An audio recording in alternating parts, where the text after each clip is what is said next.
literally re-recording this video because the last one was so potato. It was just terrible. I really want it to feel genuine. Like if there's one thing that anyone ever sees of me on the internet, like this is what I want people to see. I'm so bad at memorizing lines. I got a mic now, guys. I got a mic. So, welcome back to my channel. I think a lot of us struggle with perfectionism. You're probably familiar with it. A- is failure, team B isn't good enough, anything under 7 inches, 6 inches, too short.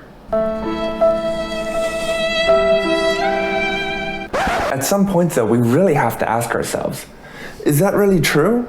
And this shows up in our dating life too. Believe it or not, you really won't see much of a difference between 5'10" and 6 foot.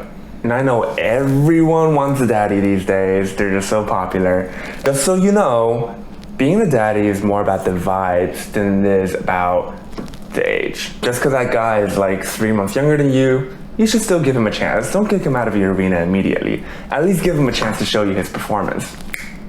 Because here's the first thing about perfect. It doesn't really exist. None of us are perfect, and trying to achieve perfect is just setting a goal for the impossible. There will always be someone who's smarter, more handsome, funnier, richer, more athletic, more talented, more charismatic, anything, you name it, than you are. And if you think that's not true, they just haven't been born yet. My personal obsession with perfectionism led straight to anxiety and depression. I felt like I was terrible at everything, even if I was actually average or even above average at it. This made me give up on a lot of things I really enjoyed. For example, the piano. I gave up on piano, I gave up on school, I gave up on myself. It all accumulated and led to a point in my life where I had a 1.9 GPA, I had lost my scholarship, I was on the verge of being kicked out of school, I had no money, and I had a terrible relationship with my family and friends. But going through all of this led me to sort of a wake-up moment. I became obsessed with reading self-help books, and if there's one thing I learned from all the money and time I spent on books and therapy and boys, it is the 20% model. You've probably already heard of the 80-20 rule, and the 20% model is just a way for you to apply it into your everyday life. So I want to share with you how I apply the 20% model in my life and how you can too, to try and find a way to achieve happiness or get closer to it. If you're not familiar with the 80-20 rule, what it basically says is that 80% of the consequences or the outcomes come from 20% of the effort or the cause. In other words, you need just 20% to get 80% of perfect, and then you need another 4 times that to reach perfection, to reach 100%. So that brings us to a really important question. Is that last 20% really worth another 4 times that effort? And here's the second thing about perfect. We really don't need it. Will achieving a 4.0 GPA get you more job offers or bring you more money than a 3.5?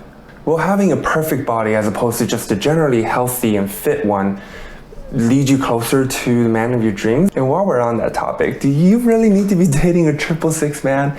And if you're not familiar with that, that's 6 foot tall, 6-figure salary, and I'll let you figure out that last one on your own. So here's an analogy. Say you're a mountain climber, and I've never even scaled rocks, so don't take me too literally. But say the dream or perfection for every mountain climber is to climb Mount Everest, right? But to climb Everest, you need to spend 10 years of training, $10,000 in equipment, and maybe even your life.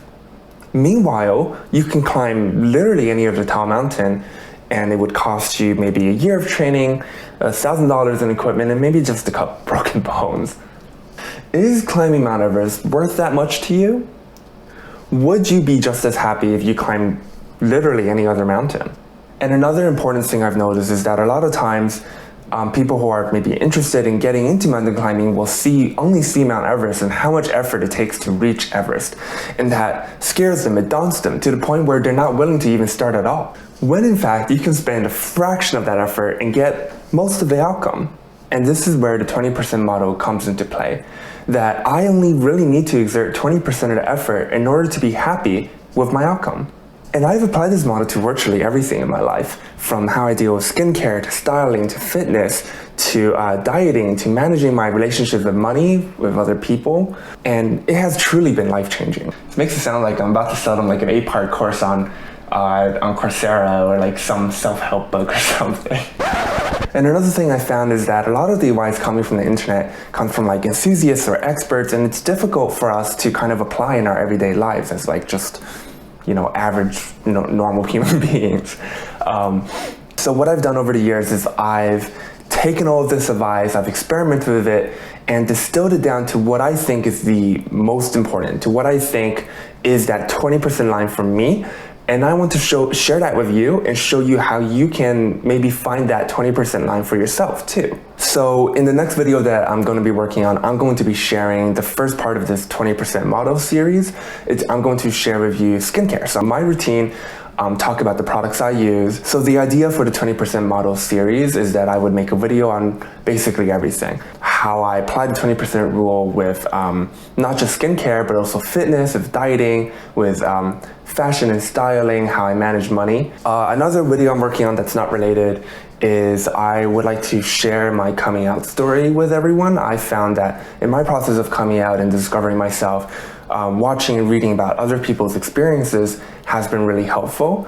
And there's not a lot on the internet coming from gay Asians about like their coming out experience. So I'd like to share mine, and maybe some of you can find it relatable, or maybe it can help you on your journey as well. So if this video helped you at all, please leave a like, subscribe to this channel if you want to see more 20% model videos, or my coming out story, or any of my other videos, and let me know in the comments what you think of this video and what you'd like to see in the future.